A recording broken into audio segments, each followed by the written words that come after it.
Cool. Doesn't matter what side. Oh, there. So I think there is a left and a right. Yeah. Cool. Tell me how it sounds. Oh, it sounds great. Nice. Yeah. Awesome. Well, bro, thank you for coming out this morning. No, dude, it was awesome. I love doing podcast interviews. Hell yeah. They're fun. Awesome. But this is my first in-person one. Oh, really? Someone else said that. Yeah. Like someone came and he's like, I've done about 30 of these, but this is the first time being in person. Yeah. I think in person's got to be better than over Zoom. 100%. It was like, I like the interviews. I don't have the cleanest office, so okay. Yeah. Like the background for your Zoom call. Yeah. So there's a lot of crap all over the place. Yeah, right. That's how I feel. And also too, the audio isn't as good. Like for the product that you're giving to the people that are watching it isn't as good. I don't think. Yeah. Also too, like just being in person. Like exactly. I could walk over and touch right? it. Yeah, I feel like I'm on the Joe Rogan podcast. Yeah. Exactly. I just need a Jamie, get over here. Yeah, that's what you need. I know. You need a Jamie. That's what you need. Taylor said she's down to be Jamie, but I don't know if there's enough room for her up here. Just put her in the corner on the keyboard, laptop. I think part of it, why that's okay is because I think he's got like behind a bunch of big screens and stuff. I'd imagine at least at first, like having a third person just watching you would like kind of make it a little bit weirder. I don't think it would. I think it'd be cool as shit. Yeah. I guess, if she's just like over there chuckling or something. Yeah. Kind of add them into the conversations and stuff. So I still call her Jamie instead of Taylor. that's Jamie, your name. Pull that shit up. The next 2 hours, you're Jamie. Yeah, exactly. Is the sound all right on my? I think so. Just try to. You can move this around as you feel, like right here. Try to keep it maybe like a fist away from your face. Right. How's that? Oh, that sounds nice. Cool. Yeah. So, your real name's Justin. Yeah. What the hell? I feel like I've known you for 8 years. I've never known that. What's funny is it's a Filipino thing. So is that what you are, Filipino? Yeah. Okay. So it's very big. They're big on nicknames. Okay. Yeah. Right. And for me, me and my brother, a bunch of my cousins, we all have the same middle name. So what's it's the John. middle name? John. Oh, John. Okay. So growing up, because of the whole nickname thing, my brother is Paul John. Okay. And I'm Justin John. So we always grew up. He was PJ. I was JJ. Okay. Huh. So as I got older, I outgrew one of the J's. So I'm dropping one of these. Yeah. So honestly, I just been going by J forever, and I just don't know any better. Oh, interesting. And like when you use Justin or Justin, I feel like I'm in trouble. It's your full name. Yeah. That's funny. At least when Lisa gets mad, it's Justin John Pages. What the hell are you doing? That's funny. Yeah. I've been Joey my whole life, and my mom always told me she told me a couple times when I was young, that I'm like, when you get older, you're gonna drop the Y. And I'm like, I made a commitment at that time. I'm like, I'm never fucking dropping the Y. Never gonna happen. But then I got into business, and like making cold calls is a fucking uphill battle. So eventually, and I started at 22. Like you can just hear a 22-year-old over the phone. So eventually, I dropped the Y in business. But all my friends still know me as Joey. So, yeah. I think like Joey's like more of like a personable. Like you got to know me to call me Joey. Yeah. Everyone else, Joe, Joseph. Yeah, exactly. Yeah, actually, no one calls me Joseph as far as like you're in trouble or anything. Yeah. So basically, then if you get in trouble, Joseph. Yeah, Joseph. Maybe when I was real young or something. It's funny, full names. Yeah, it's it's just like especially like when you're Hispanic, man. It's just you gotta. Are you Filipino and Hispanic? No. I'm actually Filipino and Chamorro. Chamorro? Yeah. So what is that? Guam. Guam? And I believe it's all on my mom's side. So like, but both my parents are from the Philippines, but I have more Spanish on my dad's side, and I got the Chamorro and Samoan on my mom's side. So they were born in the Philippines? Yep, yep. Oh, okay, huh. So but most they of- were from, their parents are from different places. I don't even know how that came into play. You know, because there's a lot of similarities and carryovers between the Philippines and Guam, like language wise, food wise. There's just a lot of similarities there. So I just think honestly, they're just Filipinos that got on a boat, hit an island, and just This is your spot. this is it. This is it. That's funny. You know, Wow. So were you born in the Philippines? No, I was born in Brooklyn. Okay, really? Yeah, Wow. yeah. Had my mom waited probably like 4 more months, I probably would have been born in the Philippines. Okay, really? Yeah. Wow. If she would have waited to maybe conceive you Yep. 4 months? No. She's like, so she flew. My grandmothers flew her and my aunts to New York when my mom was still was pregnant with me.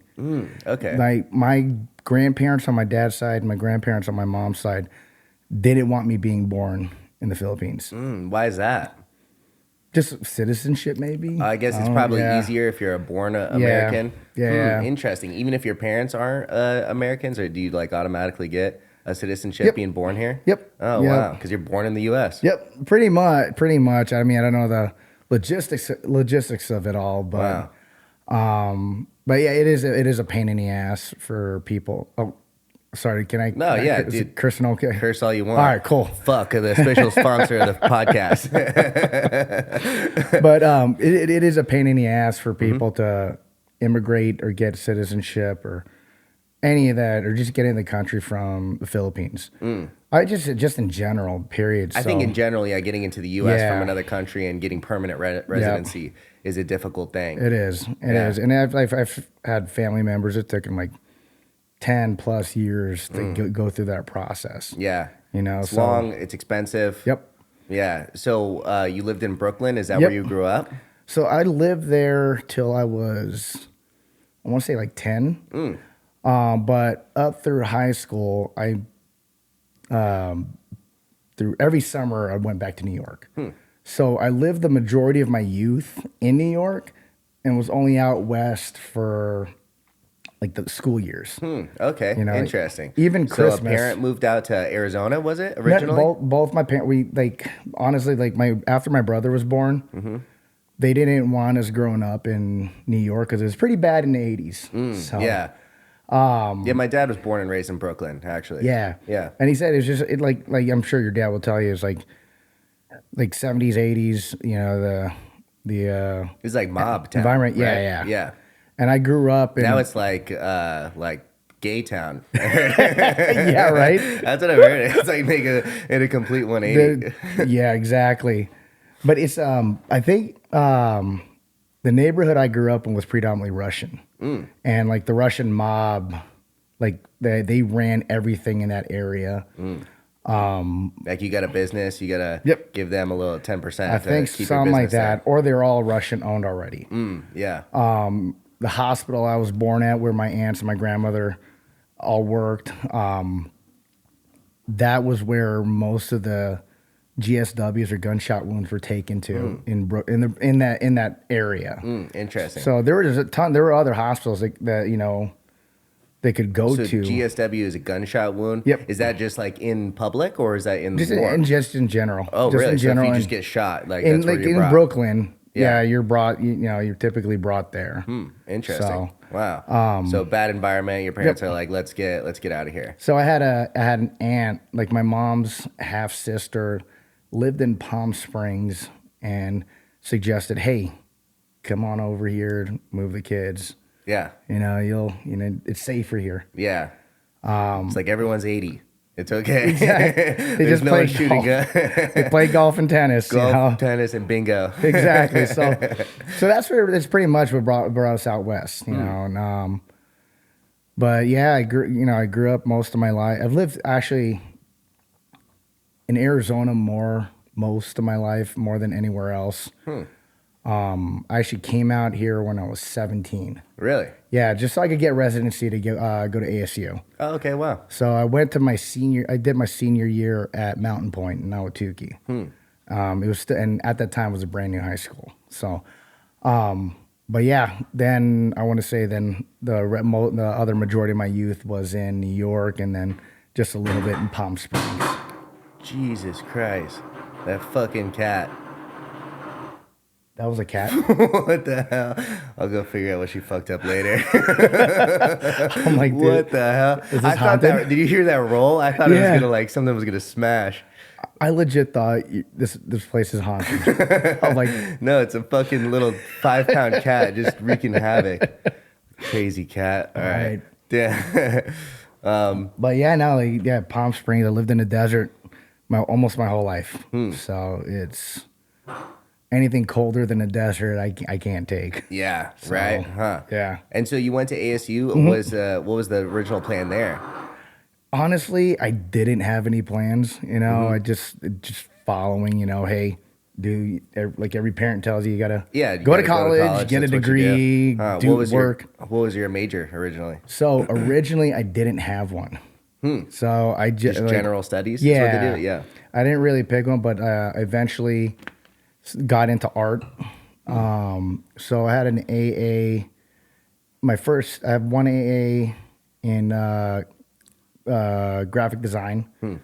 And then I got into like back-end web development too, so programming.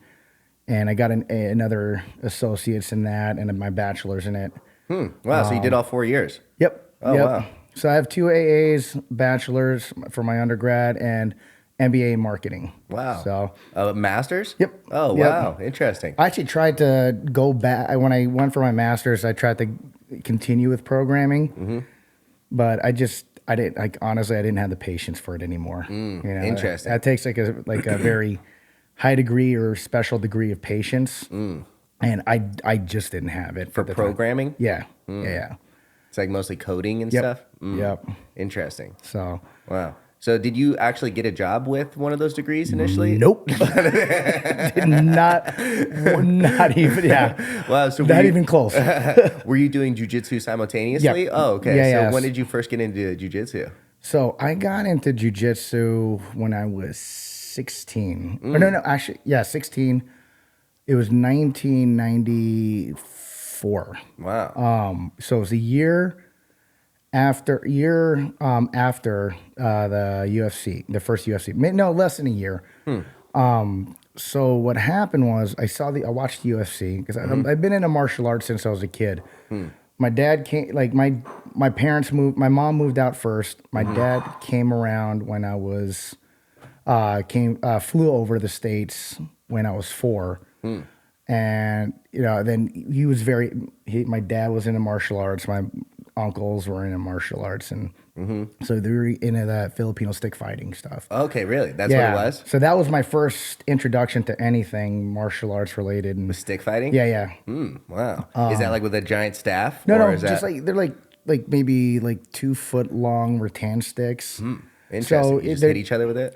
Yeah, we have. But, is it like supposed to simulate like a sword? Like Yes. you do like stabbing motions and stuff too? Okay, interesting. So basically, it's just stick and knife fighting. They're very like that's a very traditional Filipino martial art. But yeah, I didn't really start taking martial arts seriously until I was probably like 10ish, 11 when I moved out west to California. Yeah. And I think where I started taking it seriously was it was back home. I was back in New York. We went to Atlantic City. Okay. I was playing video games with my little brother, and I got punked for quarters. Oh, really? Yeah. Oh, Someone came up, you tried to take your quarters? I said I tried to. Then kept telling me, "Give me your quarters. Give me your quarters." I'm like, "No." I just kept playing. Then he just popped me. Oh, really? Popped me in the face. Then took my quarters. And damn. Yeah. Then I was just like, that sucks. I don't want to feel like that again. Or I don't think my mom wanted me to feel like that again. So that's when I think I started taking like martial arts seriously, and when she made me start doing it. But then, so it's just been involved. I've just been involved in it since forever. Wow. So at like that 10, 11, what was the martial art at that time that you started to take more seriously? Honestly, it was just the karate, the Okay. basic Japanese karate That was style. it was I real can't popular remember. at the time. Yeah, yeah. Yeah. But what was I saying? So got into that. I've been always I'm horrible at ball sports. I Okay. think the only ball sport I was ever really good at was soccer.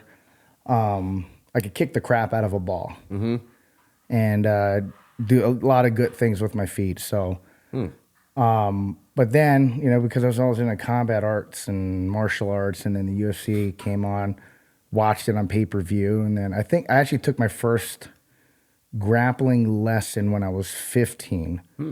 But the place that we were having it, that they taught those classes was way too far, or not that it was way too far, but my parents didn't want to drive me out there. So basically, I just waited till I was 16 to start driving myself, because it was about like 40-minute drive. And this was a jiu-jitsu school at the It time? was actually a Jeet Kune Do school. So interesting. Jeet Kune Do was really big back in the day, the Bruce Lee's martial arts. Oh, okay. It's like a combination of everything. Yeah, basically, yeah. So they taught Jeet Kune Do, Muay Thai, Filipino martial arts, Silat, and Shuto, or shoot wrestling. So shoot wrestling or Shuto is a offshoot. It's like a Japanese offshoot of catch as catch can. Interesting. Maybe it's basically like the first iterations of MMA. Yeah. Yes. Basically, Exactly. yeah. Pretty He's much just trying to take from all everything. different martial arts. And that was my introduction, because that's all I knew. Yeah. And actually, the guy that I was training with at the time, he used to go to the Torrance Academy, the Gracie Academy in Torrance, like every 3 weeks or something, and just bring back whatever he learned on top of all the Shuto stuff he Interesting. did. So that was my actual first anything jujitsu. Real. Okay. Huh. And I wrestled in high school.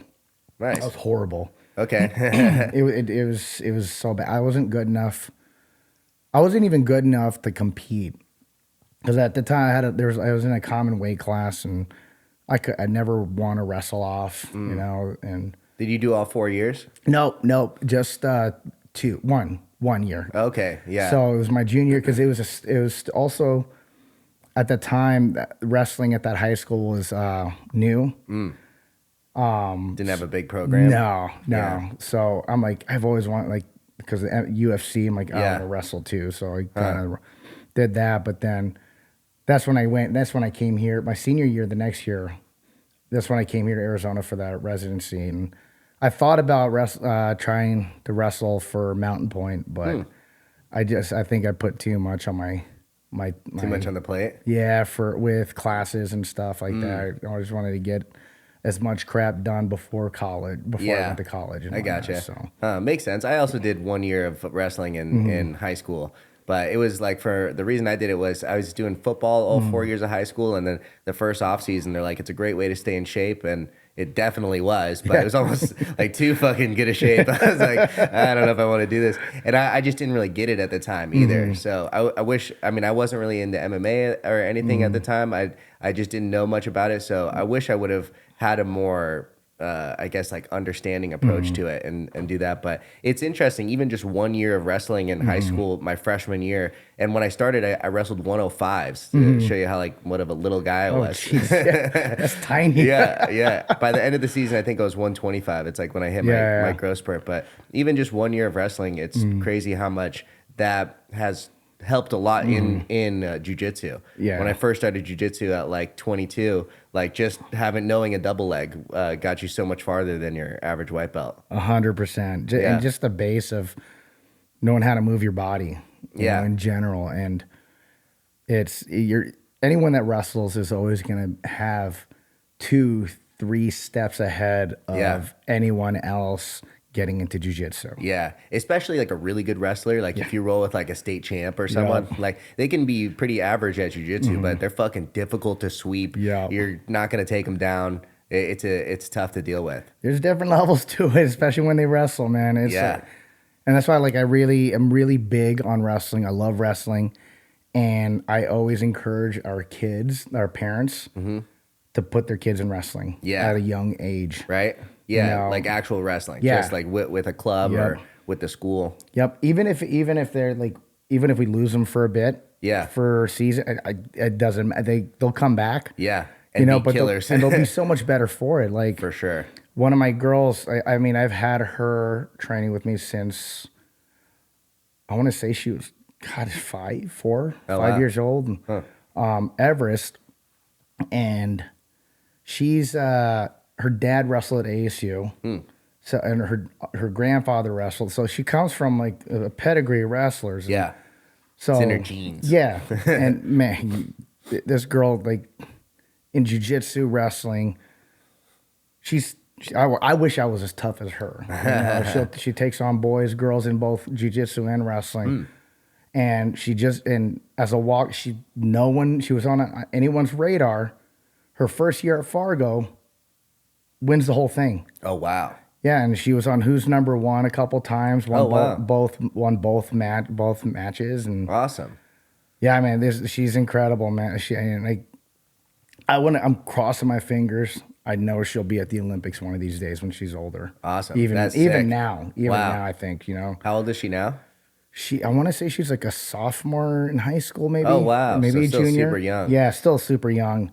Her parents are very supportive of her wrestling and take her wherever she needs to go. I mean, she's been to the Olympic Training Center to train with them several times. That's awesome. Yeah. That's really good. I think it's super important for jiu-jitsu. It's one thing that Danaher said like a while back was that like jiu-jitsu lacked leg locks and wrestling. Yep. And it seems like we've definitely corrected on leg locks, maybe even like overcorrected with some people. Some people it's like just that's the only thing that they do. But wrestling still seems to be like a pretty significant lack. It is. It is. It's getting better. I think so for sure. And I think ADCC is helping that actually it too. is. Yeah. It is. And everyone that's watching jiu-jitsu like on Flow or UFC Fight Pass are seeing like I don't know the key word of what meta or something. Of jiu-jitsu today is like going a lot of wrestling. Yeah. And you could see it like even last night at who's number one. I mean, even guys like some of the most traditionalists, like Mika Galval. Yeah, Mika was fucking hitting suplexes crap, and like dude. that front headlock over the top. Yeah. Yeah, that was impressive. He's not a wrestler. He's a jiu-jitsu player. I saw like someone in the comments, like for him to just overnight develop this insane wrestling base, it's like, what? You just gotta, if you put the work in, you're gonna get it, Yeah, exactly. But like I say it all the time, there's certain things that there's not enough of in jiu-jitsu. Wrestling's always been it. For sure. Yeah. Cradles.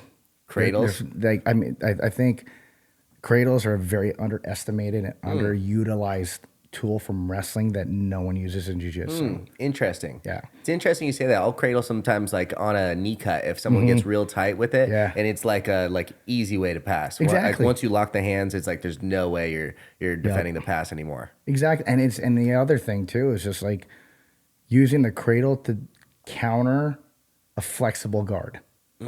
Interesting. Just lock them in tight. Exactly. You just tie their head and their leg together.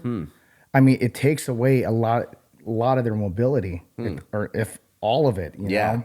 I mean, you got to break that before you're doing anything. Versus trying to jump and juke and speed past a guard that's just like so mobile and so flexible. It's trying to pressure pass with a cradle. Yeah, exactly. So. I think in general, like a speed game that's like all footwork and all just like going at a 10 for the entirety of the match, it's not a sustainable style. No. Yeah, it's just super tough to even sustain in a competition. If you can do it, super impressive. Like that Dorian kid who won the trials. I mean, that's like basically what his game is. It's just like outside, inside, outside, inside. If something happens in the guards, disengage completely and then just circle the guard, circle the guard.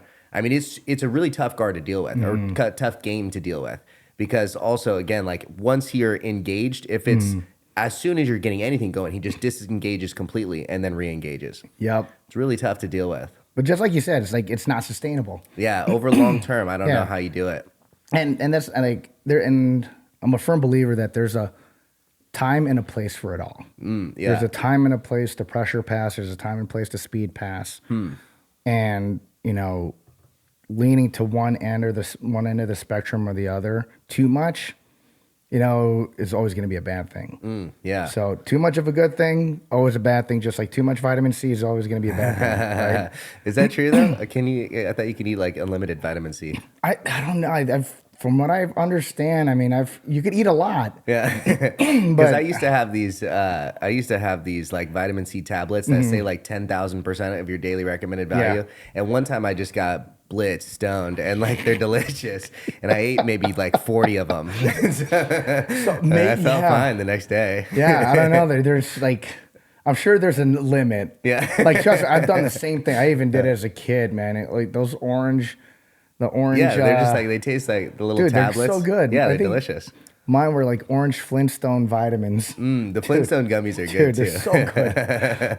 Yeah. But yeah, I mean, like, you're not going to try to, if you're a smaller guy or girl, you're not going to try to pressure pass a 250-pound person. That's for sure. That's just not feasible. Yeah. It's impossible. Yeah. So and again, too, if you just go with that extremely athletic person, maybe even if you could keep up with a speed pass, maybe that's not the right game plan. Exactly. So always a time and a place for it. Interesting.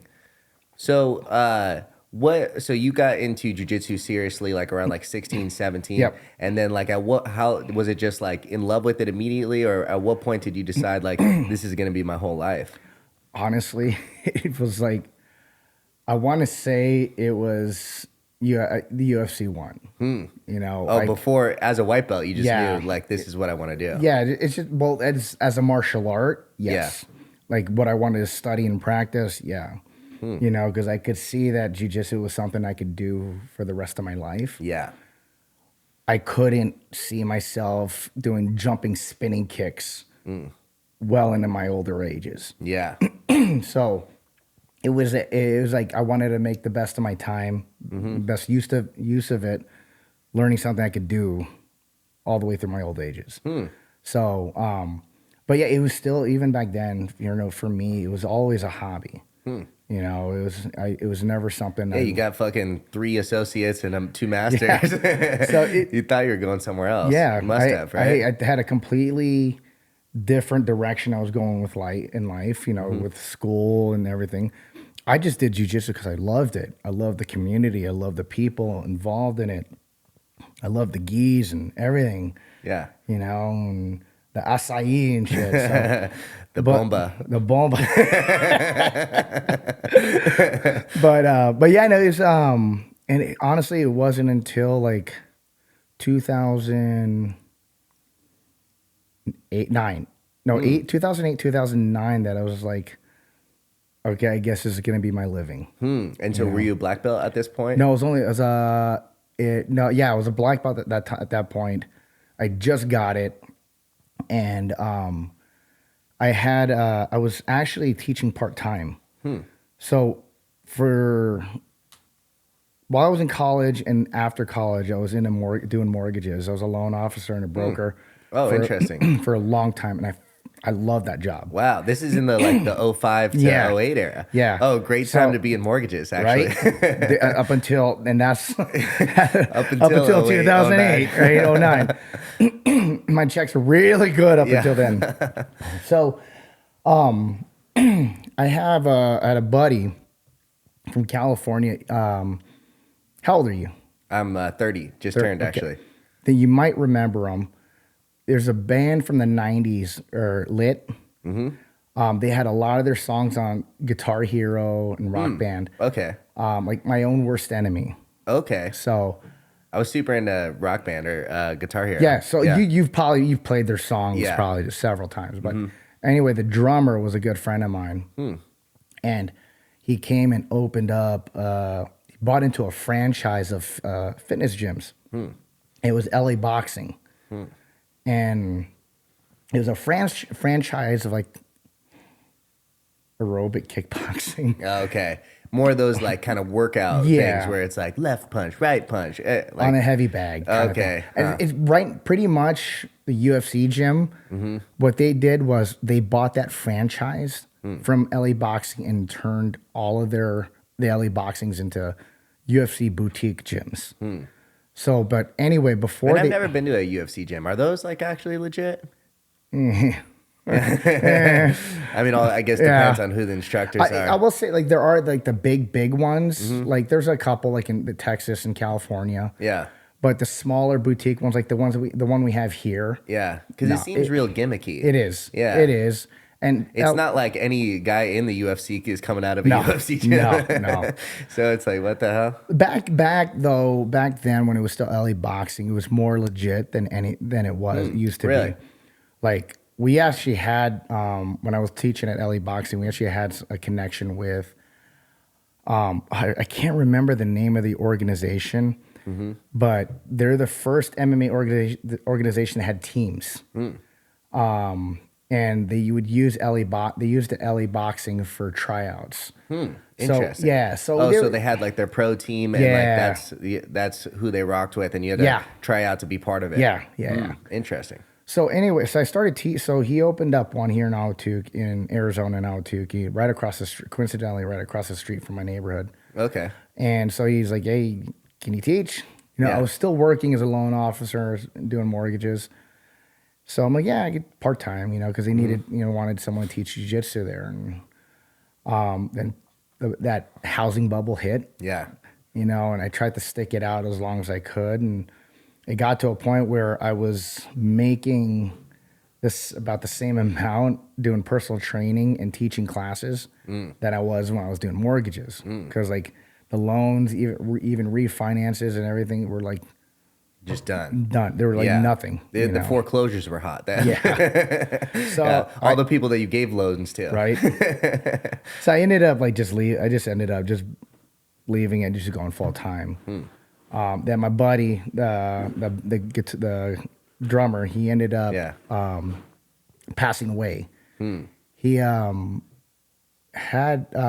terminal brain cancer. Wow. And he was actually, how we found out was he was at a Target shopping for toiletries, and he collapsed in the Target. Oh, wow. Yeah. And he was supposed to go on tour with the band. Wow. Yeah. So, anyway, long story short, he ended up, his partner kind of ended up like running that gym into the ground, in a manner of speaking. I think he saw the writing on the wall that, LA Boxing was going to be selling all the franchises, and he stopped paying. I was like, I didn't get a check for a while. Oh, wow. From him, and even on money owed. Yeah. Like classes you've been teaching. Wow, that's no good. So then I'm like, all right, what do I do? So Lisa's like, let's just open up our own place. So I got a loan from my aunt, with $5,000, opened up a gym, and now I'm here. The rest is history. Yeah. Wow. Yeah. That's pretty sweet. And so where was your first spot? Because I remember I trained at the place off Kyrene, but I think that was the second. That was the second spot, right? It's actually it was right down the street. It was on Chandler Boulevard and I-10. Okay. Huh. Yeah. So not that much further. Yeah. So. Interesting. You've been in that same area generally. Actually, like once you develop a base of students, you kind of want to stay pretty close. Yeah, exactly. And that's why I stayed like where along the freeway. Yeah. And it's kind of one of the main business tactics I use, and I'm very strict about. I would honestly, as far as locations. Yeah, because I didn't want to go too far from our current base of students, and I didn't want to go too far away from the freeway. So easy access was one of the biggest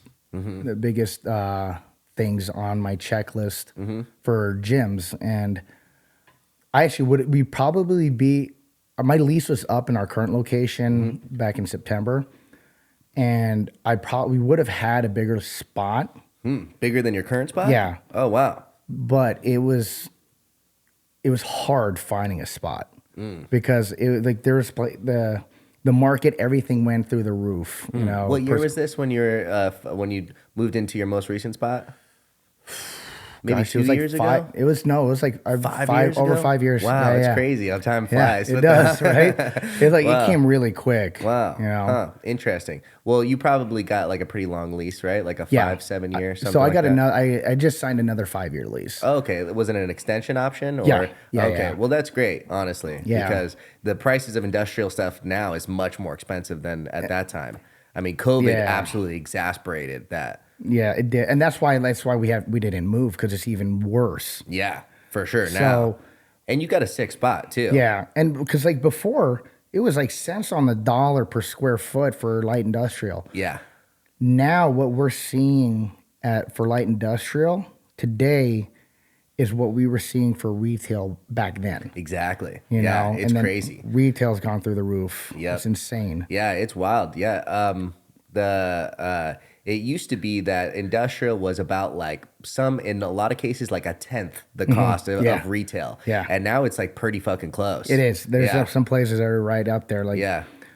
I would have, like, if we would have moved the one spot that we found, because again, there's like the inventory was already slim. Mm-hmm. Places we were finding were either too big or they're too small. But the one place that we found that almost fit all of our check marks or check boxes was more than double the rent that I was paying right now. Wow. Huh. And it was only for an extra 3,000 square feet. Oh, wow. Huh. Yeah, so I was like, Not worth it. yeah. And you got a lot of space right now. Yeah. Do you think, I mean, I'm there on open mats, Yeah, which yeah. are fucking crazy busy, but Yeah. I'm not there during the week on just normal classes. Do you get to a point where you feel like you need more space? Yeah, because I mean, Really? honestly, there's like on average, I want to say we have like probably 60 to 70 people on the mats at a time. Wow, just any given day. Yeah. Wow. So It's quite a lot. like they're like earlier in the days are obviously smaller. Like Yeah. the classes later 6 in a.m. the classes, evenings. those type of things. Yeah. Yeah. So like right after the hottest time at our gym is like right after work. Yeah, You of know, course. I think so- probably most places. So and that's when it's just the busiest. You Yeah. know. So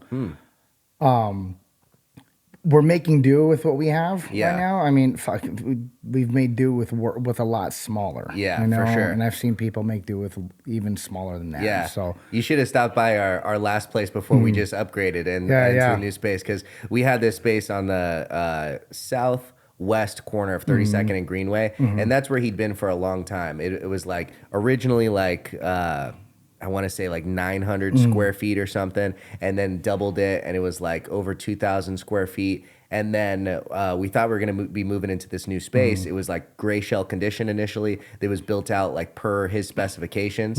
And then they're like 8 months late on fucking building it, or at least 6 months. Jeez. Initially, it was just like, oh, I think we're going to be a month late, and then a month later, and then a month later. Oh, jeez. And we were in the fucking dungeon during this time. And it was like this old one-stop nutrition that you could still see the fucking prints on the wall. It's like, you know, it's not built for a jiu-jitsu studio at all, but it was cool too. You know, we just like made do with like what it was. It was funny too, because my girlfriend trains at... Here, this fucking cat. My girlfriend trains at, or she did for a long time at Impact Jujitsu. Have you ever been there? Impact. Where is that? It's in Fountain Hills. Yes. Yeah. So Yeah. if you've ever been there, it's like they've got this whole fucking like man cave at the Yes. front, like a big Yeah. screen TV, Mike- a taxidermied bear. Mike Courier's place. That's right. That's why I'm Yes. like thinking, why Yeah. can't I think of it? Although Like, he's actually moved to Germany now. Yeah. Yeah. Yep. But so like, you know, it just aesthetically it looks incredible. Yeah, You yeah. know, it looks like they've got a disco ball. Like Yeah. they do it crazy there. And then my girlfriend came to train with me at like our place, like the dungeon first. So I was like, see, we're a little bit less about stuffed bears over here and a little bit more about jujitsu. Exactly. It's just like, this is too nice. Like, Yeah.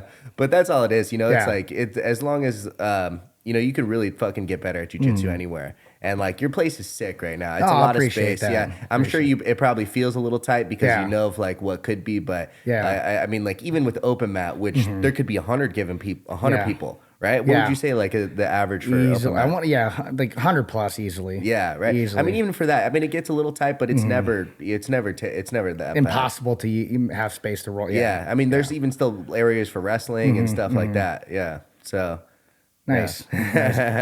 Yeah, it's you know, it's been a process and a journey, you know, and I'm just kind of rolling with the punch. Yeah, maybe our next location, I might just buy space. That'd be buy a sweet. building, you know, Wow. this time around. And like I've been wanting to do that for a while. I had some wrong information when it, as far as getting mortgages for commercial lease. So I'll have a different set of ammo to attack that task with. Should I decide to do that when my lease is up, because I found some places that were really nice that I really wanted. Like, it was probably just a little over $1 million. Yeah. 1.2 million. So, and I'm sure my mortgage would be a lot cheaper than what I'm paying right now. So, Oh, interesting. Just in rent payments, you're saying. Yeah. Okay, wow, interesting. Well, who knows too? Maybe in 5 years it's a different market, and maybe it'll be crossing my fingers. I mean, we've been building like absolute fucking gangbusters for the past few years. There's a giant fucking million square footer going up right next to you.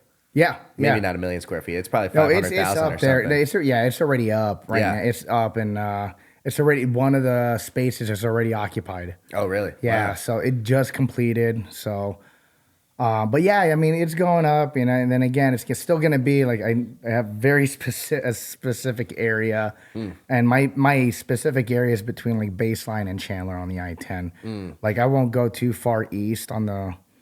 Was it 202? Yeah, 202. Yeah, okay. So I really don't want to stay too far from that, because I got people coming to me from Levine, from Casa Grande, Gilbert, Phoenix. Wow. So it's just it's too central, and it's too. And the bulk of students probably live like in the general area. Yeah. You want to stay near that, and it obviously takes so long to get going. What was the initial like when you very first started? Was there what was it like first students and just like getting it going? Honestly, it was just a very small group of people. I already had a small group of people that came with me when I was teaching at LE Boxing that followed me, and it for a long time it was just them, and I was worried for a long time, is this ever going to grow? Am I ever going to have any black belts under me? I was actually we were just talking about this the other day at my. Oh, yeah, you just gave out your 68th, right? Yep, 68. Do you know who 69 is going to be? Yes, I do. Okay. So, and it's going to be... That person's just like hitting life in all the right spots. And this motherfucker better fucking run with it, dude. Yeah. Because it's like, if he doesn't, I'm going to be very disappointed. I'm just going to take it off and just give it to somebody else. You're like, never mind. Months delayed. Right. That's funny. But yeah, it's... well, that's incredible. Just 68 black belts. That's an insane amount. It's been a long journey, and a lot, not all of them, not a lot, but there's some that are from my other affiliates. I have affiliates in Orlando, or outside Orlando, Memphis. Okay. What do you mean that like started training you with so you that at I've purple promoted or brown or something? Well, no, like they affiliated with me. They just affiliated with me when they were lower belts. Okay. Like my Orlando, Florida affiliates, they actually came to me when they were blue belts, and it was funny. I honestly I had no intentions on having any kind of association or affiliation base. I just threw it up on my website just, for marketing purposes to get some, those spiders crawling all over my site and pulling words and shit. And one night I get this call from someone in, Orlando, in Florida. And we got to talking about, affiliating and stuff. I'm like, really? I'm like, because I was still a new black belt at the time. And I'm like, okay, sure. But yeah, they're still with me till this day. There were a couple of my black belts as well. And then, wow. And that's the CTA affiliate? No. So I'm the only one that's under CTA. Everyone else is just under me. Okay, interesting. Huh. Okay, so these people from Florida wanted to be just affiliated with Jay Pages. Yes. Oh, yes. Wow. That's cool. Yep. Then I have another one, my Memphis affiliates are one of my biggest affiliates, meaning school-wise and team-wise. They've got a ton of people? Yeah. Oh, wow. Yeah. So the guy that actually owns the whole facility is an OG Dutch Muay Thai kickboxer, MMA fighter from way, way back in the day. We have actually a lot of the same acquaintances and know the same people from way back when. And one of his black belts at the time hit me up because at the time they had a connection with the Globetrotters, Okay. and that's how they got a hold of me. So we just got to talking, and now they're affiliated with me now. That's awesome. So wow, how many affiliates do you have now? Gosh, I have to count. Probably 20 some, 30. Oh wow, 30. wow, that's pretty awesome. So did they rock like a J Page's? Yep. Oh really? Yep. That's their gym. Yep. Wow. So like that's pretty cool. I didn't know that. I have two. So internationally, I have 2 affiliates in Mexico, 1 in Iceland, 2, or maybe. Shit, no, yeah, 2 in Canada. Then I have Florida, Tennessee, one in Austin, Texas, and the majority of, and then I have 5 in the Philippines. Sorry, that's the other international. Okay, wow. And then the majority. Got like the cousins to start a gym or something? Actually, my brother did. Oh, really? You know, so. Oh, nice. A long time ago, my brother, he started slacking. Yeah. You know, just in life. Yeah, just for lack of better words, you know. And my mom came, like my parents had already retired, and my mom was like, put her foot down. And, you're coming to the Philippines. You're moving to the Philippines so I could watch you, and you're gonna finish school. And so, do your parents live in the Philippines? Yep, oh, wow. Yep. They retired a long time ago and moved back there. Yep. Okay. Yep. Interesting. Back to the homeland. Yep. But yeah, they made my brother move back there. He was when he moved, he was a purple belt at the time. When he moved to the Philippines, so he started teaching out there, and then okay, nice. Those affiliates are just a product of what he started out there. Wow. Yeah. That's awesome. Yep. Wow. So who gave you your black belt? So Arthur Ruff. I've been with him from blue belt to my first degree black. Arthur? Yeah. I'm not sure if I know him. I actually started training. So here's my progression of jujitsu, actual jujitsu and gi and everything. So, what are you saying? No gi is an actual jujitsu? No, it is. No, like belt wise and everything. Okay, yeah, no, I got trust you. Trust me, I like no gi more. Yeah. And I'm very fucking vocal about it. I fucking hate the gi. Oh yeah, nice. Because it hurts my fingers. Ah, yeah, it is rough on the fingers. So, but I want to say, yeah, it was blue. I got my blue belt. I can't remember the year, but I got my blue belt from Pedro Sauer. Okay. So I don't know if you're familiar with him. He's he's a black belt under Hicks and Gracie. Okay. Like back then when I was coming up until Arthur got his black belt, I didn't see a black belt but once a year, if even that. Okay. You know, that's like seeing a purple belt was like, oh my God. Just super rare. Yeah. What year was this around? This is the late 90s. Okay, yeah. So just in general, Mid-late jiu-jitsu was 90s, just so much smaller. Yeah. Wow. I mean, when I started jiu-jitsu out here, there was like a handful of blue belts, a black belt, and a brown belt. In the whole Arizona. In the whole state of Arizona. Yeah, wow. And now look at it now. Yeah. You know? But It's crazy. So so I actually met Arthur when he was a brown belt. So the guy that I was training with, doing jiu-jitsu with, when I started with him, he was only a blue belt. Then eventually got his purple from Pedro. Then he ended up going into business with these other guys to open up a world gym in Tempe by ASU.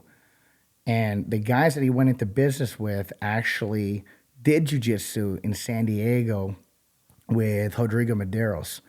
Then Arthur, would train with them, and they were good friends with him. So they hired Arthur, because he was a brown belt at the time, to come and teach jiu-jitsu.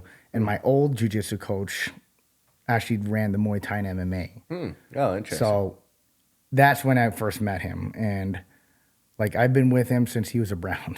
Okay. Yeah. And just started training at blue and then rocked with him your whole career? Pretty much. And honestly, we never did no-gi. Yeah. Yeah, it was just gi jujitsu Just at the gi, time. yeah. Wow. Well, that's what was popular at the Yep. time, right? Yep. There was much less no-gi. Yep. Yep. Yeah. And honestly, I still think like Arizona is still a very heavy gi state. You think so? I Really? yeah. I mean, look if you look at the the environment and the current atmosphere of jujitsu competition. Yeah. All of like so it's easy to say like Gustavo. That's the main tournaments out here. For sure. Yeah. Right? He's the man. All of his tournaments are gi. Yeah. And next year, he's not doing any more no-gi. He's not doing any more no-gi? Really? He got rid of no-gi state. Really? For what reason? He said lack of participation. Wow. I think it was How what they said. interesting.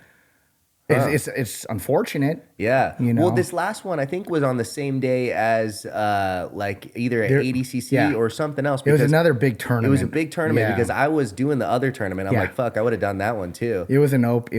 I think it was an open. Yeah, like an ADCC Yeah, Open. yeah. Yeah, I think so. Because I mean, I was thinking exactly that. That like I would have loved to do that. And I think there's just so much going on right now, tournament wise here in Arizona. Like I remember it was like.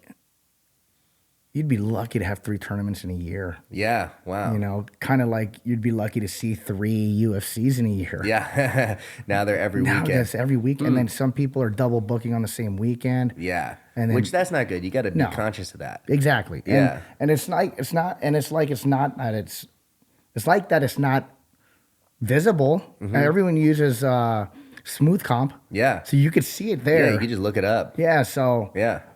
So it's like whoever's, I know Gustavo's really good at booking the dates a year ahead of time. Yeah. Okay. So well, it's, maybe that was the reason then. Yes. He booked it before. I And think it then- was the ADCC Open. Yeah. And then they've just been fucking rapid firing and trying to get new ones Yeah. out there. yeah, Damn. I mean, he probably should have pivoted then. Yeah. I mean, you just got to know, like the very first ADCC Open in Arizona is going to have a massive Yeah. turnout. But I don't think it's because of the no-gi. I mean, to drop it entirely. yeah. And honestly, who knows? Honestly, and you look at also the schools in the state too. Yeah. Most of them are all gi oriented schools. That, like, honestly, I only have gi classes twice a week. Oh, really? If Total. even that. Wow. Yeah. So like the majority of everything we do at our school, at my school, is all no gi. That's kind of the direction we just started going. It slowly but surely happened. Yeah. Started tilting to that way, and it's just the way I wanted it to go. 'Cause Yeah. I love no gi. And I feel like. And what's your reason for moving more no-gi? I'm also a big fan of no-gi. I prefer it over the gi, but I do still like the gi. What's your reason for over-representing no-gi so much? It's just the direction of the sport. Yeah. And because of sub only, I love sub only. The direction of that whole thing is all going no gi. Yeah. And the barrier for entry for my athletes in no gi is a lot easier in no gi than it is in the gi. To not just like get into high level competitions, but to actually even make money. Yeah. I've gotten into so many debates with so many, people and so many other black belt instructors and stuff like that, that are so just like blind, stuck with their blinders on. Just want to hold on to the gi so much. Yeah, and like, yeah, you could make the money. I'm like, there's a lot more money in no gi. I'm sorry. Yeah, I'm not sure. It's probably 10-1 as far as like places that pay you. Exactly. No-gi just does Easily. it much more. And the one common argument I always got was that the IB, because everyone's so very anti-IBJJF. I can't stand the IBJJF. I understand their purpose and their place and everything, but it's like they take more than they give. That's a big thing. And that is a fact. But then you'll get these people arguing the fact that they pay their black belts when they win like worlds. and that's great. Yeah. I'm glad they're doing that now. Yeah. But it still doesn't dispute the fact that the barrier for entry. And do they do that now? They start paying. They start, and how much do they pay to black belts? I can't. I don't know the exact numbers. I just know that people that win worlds get paid. If you're a black belt, if you place first. Yes. Right. And maybe even second. I'm not sure. Okay. But the number, I have no idea. I just know that they pay.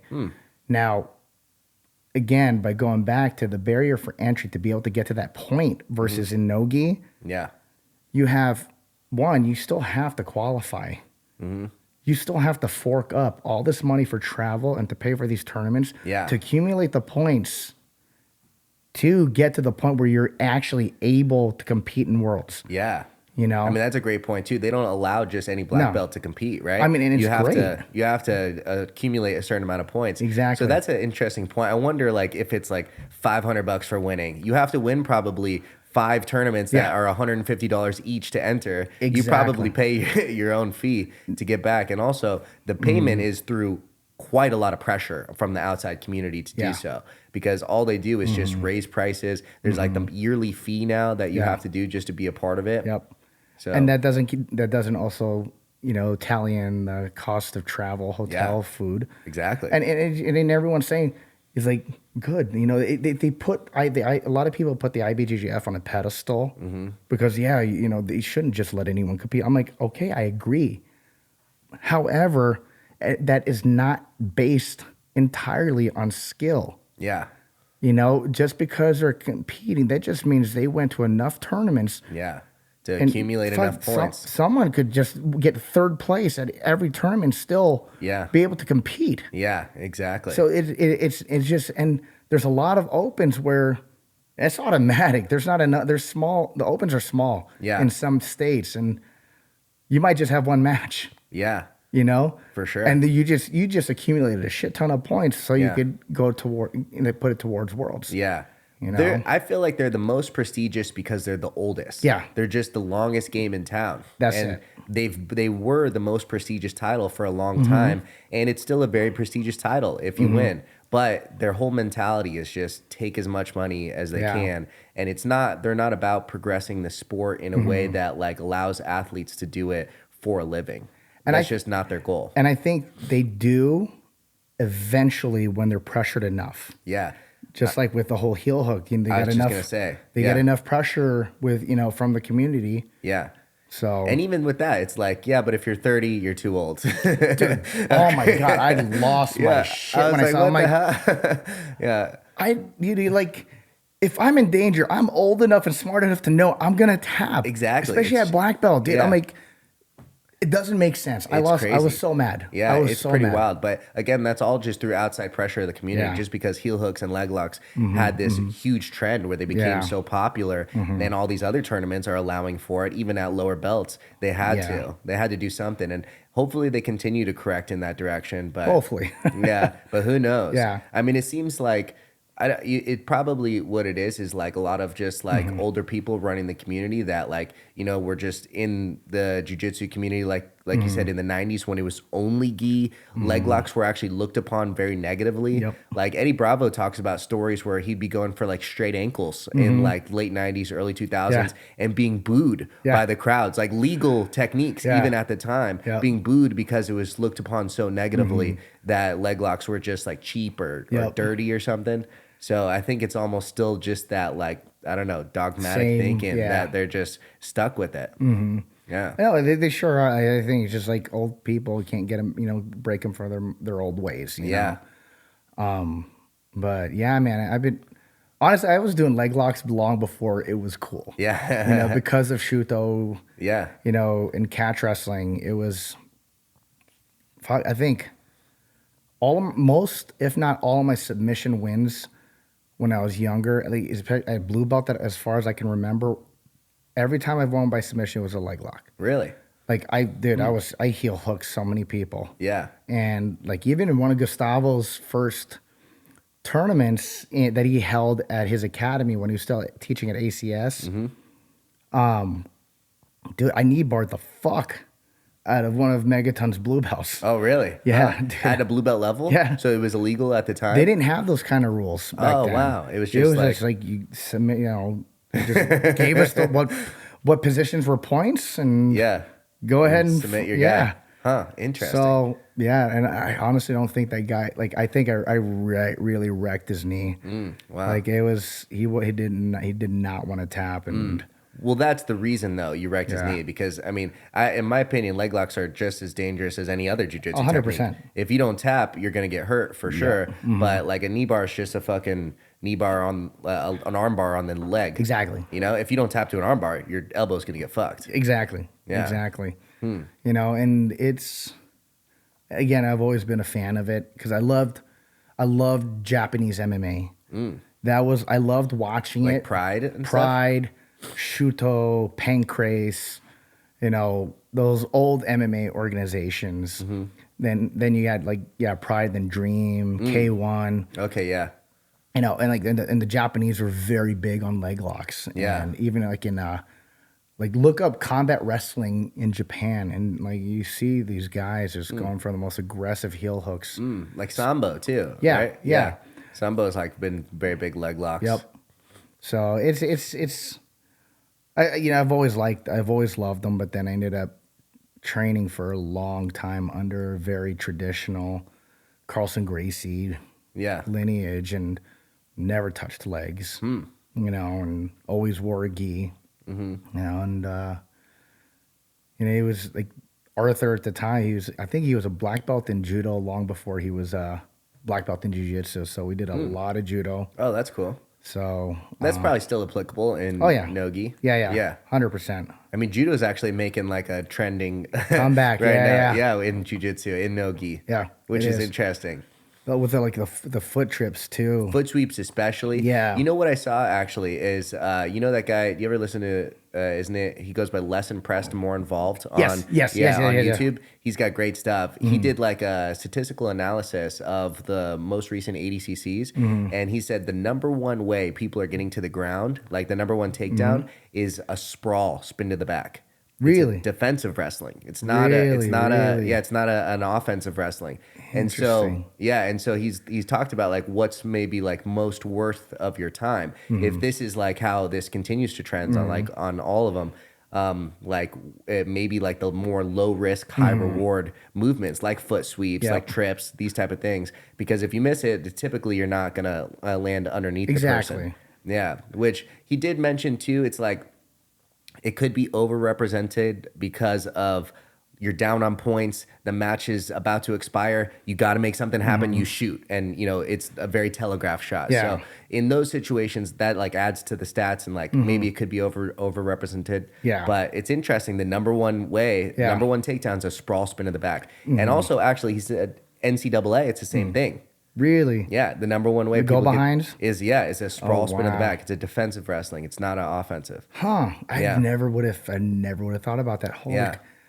I gotta watch that video because I really like his videos. He's got great breakdowns. The breakdowns are amazing. He's very intelligent, and I actually listened to a podcast interview of him on.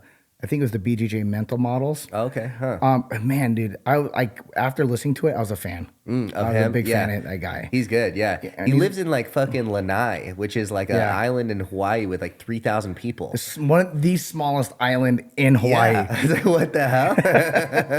Yeah. But he's really intelligent, and I think he's only a purple belt or something. Yeah, he's like a purple belt. Yeah. Which maybe because of where he lives, that's the case. Maybe he should be a better higher belt than that. But it's neither here nor there. I mean, it's I'm still a fan. Yeah, and intelligent breakdowns. For sure.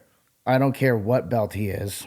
And fuck, I'll learn from anyone. For sure. I actually bought his instructional. Yeah. Yeah, it was $100. Yeah. I have I subscribe to his little organization. Yeah, on YouTube. Yeah, nice. Yeah. So no. He has an online thing on.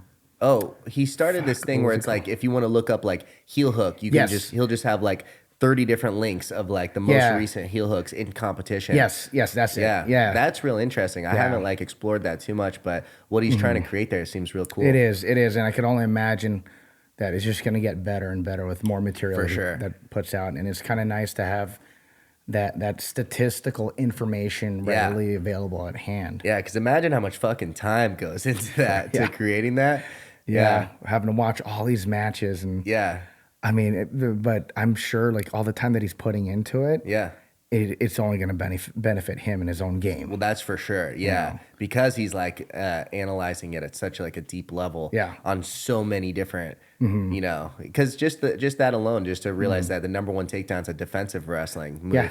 That's real interesting. No, who would have actually sat and pointed that out? Yeah, real interesting. So if you're already like fairly advanced and like not a good wrestler, maybe your time is best spent doing like, you know, like judo movements or I don't know, stuff that isn't double legs. Yeah, exactly. Yeah. And you know, and I think it's like kind of the direction that a lot of our guys at my academy are going. You know, because I don't coach the wrestling. You know, could I? Maybe very poorly. Sure. But there are definitely other people that are much better at it than I am. Yeah. But a lot of go behinds, duck unders. Yeah. Go behinds. It's a safe. Like our guys, even at white belt levels, are just demolishing people with a duck under and a go behind. You know? I love the duck under. So and like even the foot sweep thing. Now that you say that, like that's just gonna fit so well into Oscar's game. Yeah. You know, he foot trips everyone like. For sure. Nobody's business. From guard too with that foot sweep. I like that one a lot actually. Yeah. But yeah, that's interesting. I gotta watch that video. Yeah, he's solid. Yeah. You know, it's interesting what you said about like Jujitsu or Arizona Jiu-Jitsu being more of a gi community because of the competition here. You know, because we have more gi competitions, that just what promotes it. Yeah. And and it's honestly it's like and that's how I see it. Like if we were go down a list of the different schools out there, you know, they're all mostly gi, you know, and like you look at their schedule, they're mostly gi. Yeah. You know, they may have one or two classes that are no gi, but I mean, that's really it. Yeah. You know, there's very few that are primarily gi. I mean, besides like the 10th planets. Yeah. The 10th planets are always completely no gi, but as probably outside of that, like at best, the other schools are maybe 50-50. Yeah. I'd say, as far as like what I've seen. So, and again, it's just like, the promotion of jiu-jitsu in the state via tournaments is what I think kind of is the driving force. Yeah. But, you know, it definitely is going, not going towards, but like kind of making its way towards more no-gi. Yeah. Just because the whole sport is moving that direction. Exactly. Yeah. I mean, it's more popular. It's more exciting to watch I mean, are there exciting gi matches? Of course. Yes. For sure. But on average, like you could just watch two random people scrap it out at ADCC and like sometimes it's like an extremely exciting match. Exactly. You know, on average, it's much more exciting. It's much more viewer friendly. And that's where the money is too. Yep. More paid tournaments are no gi. 100%. Yeah.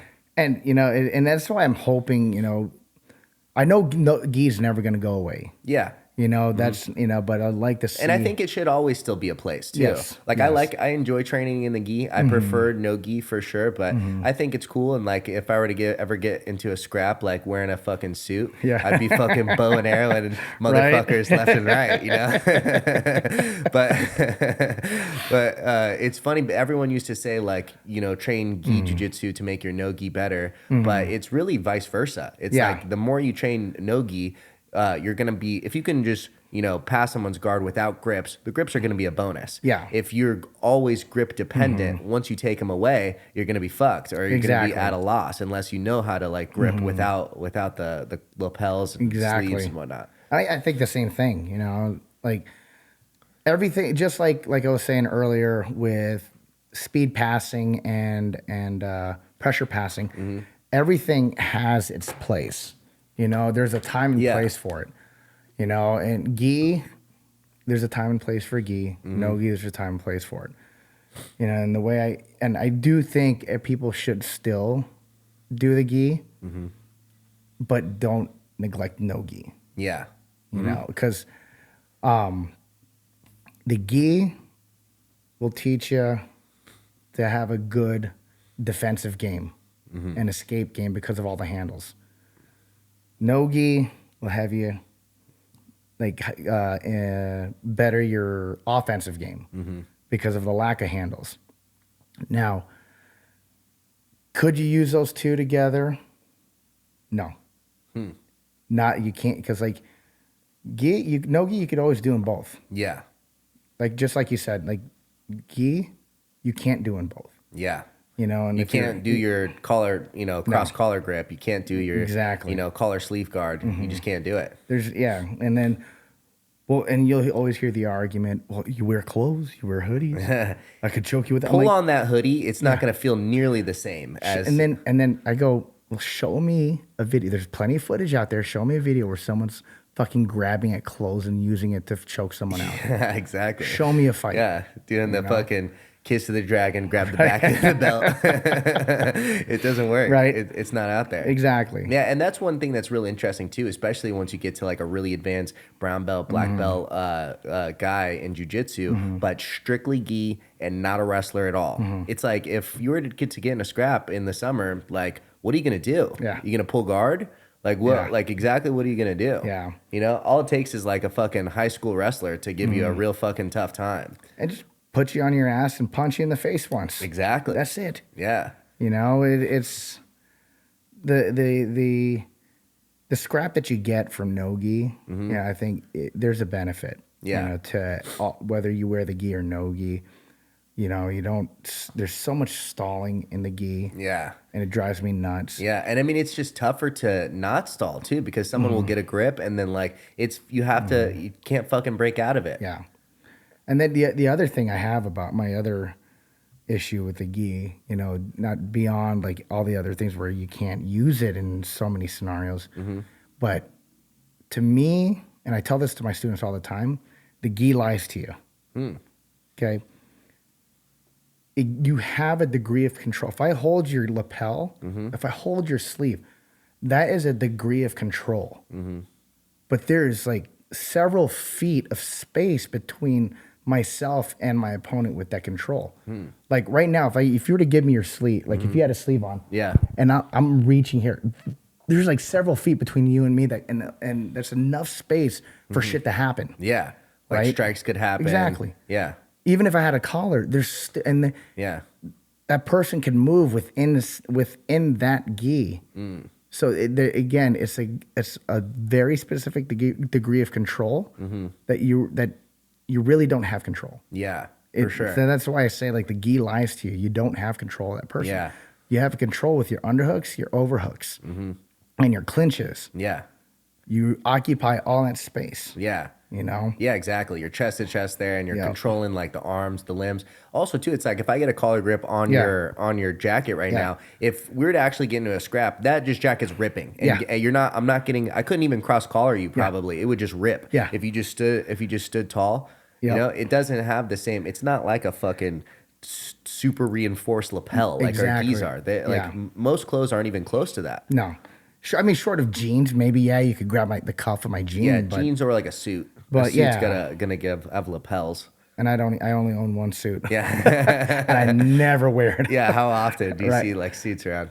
Yeah, like exactly. So it's like, unless I don't know. Did you see that one video? Is like somewhere in Asia where like these guys got into a scrap and this guy just started fucking judo tossing everyone in the suits. You know the video I'm talking about? Yeah. Yeah, that was funny.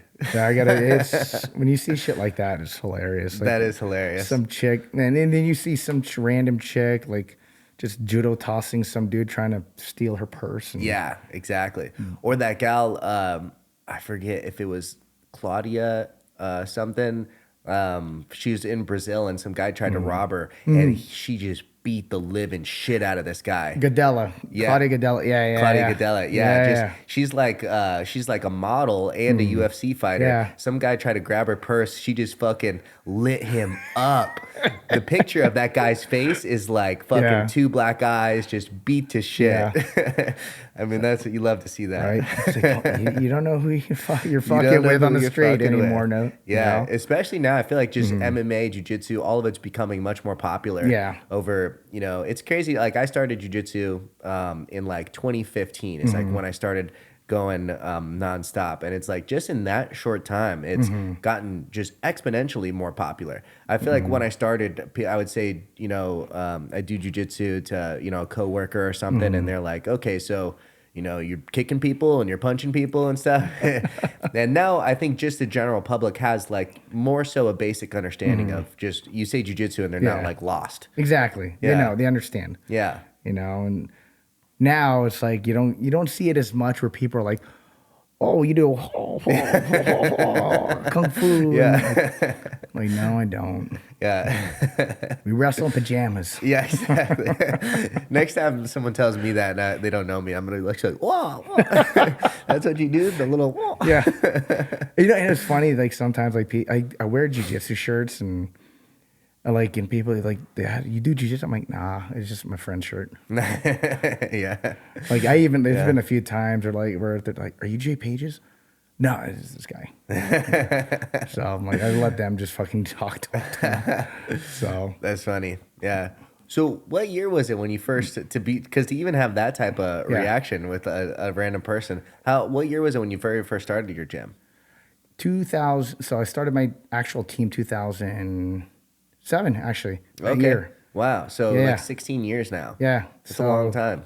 2007 is when I first but when I actually started had my own location, that was in 2010. Okay. Wow. So, yeah. But like at that place, you were able to like develop that first crew of people. Yep. Yeah. I was training fighters. I've had one pro, at the time.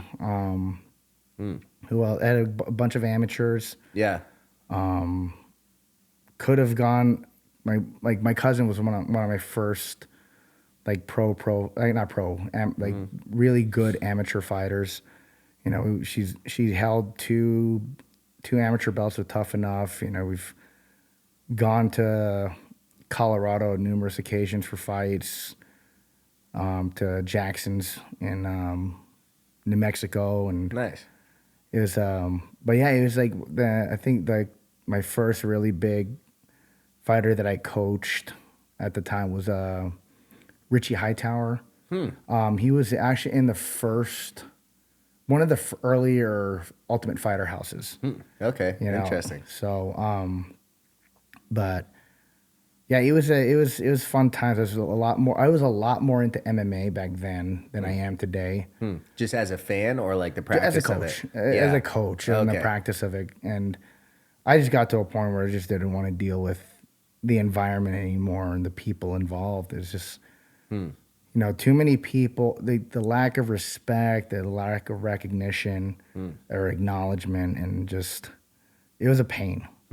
People are in that industry, like they're so quick to point the finger when something goes wrong, but take all the credit when something goes right. Interesting. In what way? You mean like when fighters do good or bad? Or Yeah. I'm not like, I think where I draw the line, I had one guy, I'm like, he fought in King of the Cage, and he got his ass beat. I'm like, and he just went off on me. I'm like, you didn't do that. I'm like, did you do a thing that I asked you to do? Did you put in the time that I told you to? Yeah. No, you didn't. Yeah. So that was kind of like the straw that broke the camel's back, and I was just like, I was done.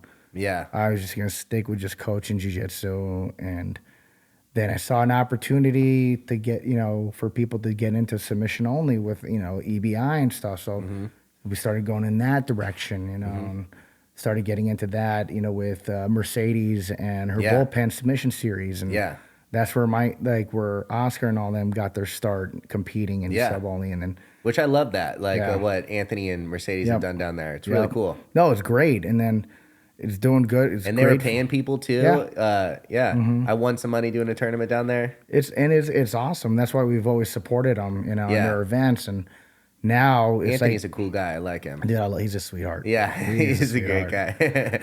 Yeah. But what they're doing with everything is, it's bringing EBI here to the state. Yeah. And I mean, he definitely shares that same mindset of just trying to like propel jujitsu and propel jujitsu athletes to that next level of like, what is it? It's mostly, you know, the WNOs, the ADCCs, the, you Those know, big shows. Yeah. They're really where the money yeah, is. You know? exactly. Because as we continue to grow jujitsu as a community, there will be more opportunity for people to make money just casually doing it. Yep. I mean, not casually doing it, but if that's what you want to do for your goal. Yeah. You know, if that's what you want to be, you can 100%. make money, you know, just doing jujitsu for your life. Yeah, 100%. And you know, and like and Burchek and Mercedes were the first two to like kind of spearhead that for everyone in the community here in Arizona. Yeah. You know, and then you have other people coming up. Then I think like Last Warrior Standing, you know, doing their shows in Tucson also. Okay. Yeah.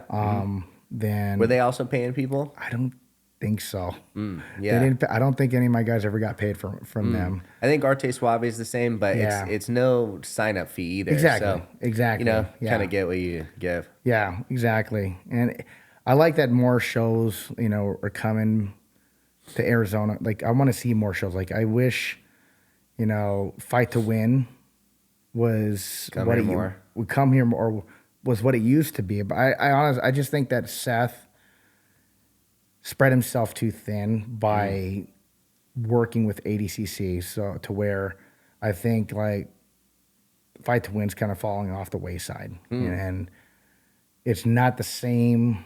It's not the same promotion it was when he was running it back in the day. In what way?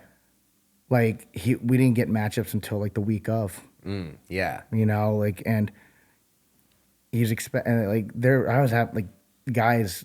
Let's say the event is on Saturday. My guys were barely getting matched up on like Monday, Tuesday. Yeah. Or even as late as Wednesday, and then Yeah. you got weigh-ins on Friday, and he's expecting everyone to sell X amount of tickets. I'm like, Yeah. well, Didn't give enough time. Yeah, I mean, you didn't give him enough time. You Yeah. know, that's impossible. You know, we could get some. Yeah. But how was this last one? I wasn't able to go to it. It was bad. Oh, really? It was, yeah. Because it was part of, it just looked like he just wanted, like there was a place where he could set up a stage and try to make a few extra bucks. You know? Which is not good. It used to be fucking legit, like Yeah, packed crowd. huge show, Like, yeah. the walkout music was sick. Everyone's getting hyped. Replays on the screens. Yep, not like that anymore. And that's what was disappointing because I really, really, really love that event. Yeah, it's a great event. I like it a lot too. You know, I fought on the first one ever, you know, here in Arizona, and I think it was like I think their 8th show total. You know, when I fought Ben Henderson on it, and Oh wow, That's was cool. And it was great back then, you know, and even up till recently. But like I said, I think just being hired or working with ADCC and Mo Jasm, you know, I think it just spread him too thin, and that's becoming effective. So I think he even admitted to that or said something like that in a post where he's just been doing too much and he was going to take a break to sort of regroup with the team and try to, you know, figure out some of the problems. And I hope he does. And if anything, find someone that cares about the Fight to Win like he did back then. Yeah. To run and manage it. Yeah. You know, and that is just as organized and is just as determined to do well for that event. Yeah. You know, I wonder why Mo needs him for ADCC so much. The aesthetics of it all. You know, like maybe it's setting his up team a good though promotion. too, Yeah. because Seth has a traveling team, which that's not easy to come by. So maybe a lot of it is that as well. Yeah. I think it's just I think the aesthetics, the showmanship of it all. I think that's what he needed Seth for, and Seth was really good at it. Yeah, you know? right. Like I enjoyed the fuck out of that last ADCC in Vegas. It was incredible. Like, did you go to it? Yeah. Wow, that's awesome. I just watched it online. It looked fucking insane. Man, it was awesome, but at the same time, so fucking uncomfortable. Really? Well, Why? it's just like the seats were really small and hard, but we had to get there so early. Yeah. Just to get a seat. Yeah. A good seat. You know, like, Isn't that like how any big event would be though? yes, but no. Because normally most big events will have assigned seating. Oh, there wasn't a There signed seating? wasn't. Oh, Yeah. interesting. So Wow. like for example, the next ADCC next year, You buy a ticket. you buy a ticket and it's assigned seating Yeah. now. So you don't have. You're always going to be guaranteed a very specific seat. Yeah. So you don't have to show up Yeah. 6 hours in advance. Exactly. Like so there was like a line a mile long the first Yeah. day that you had to wait in.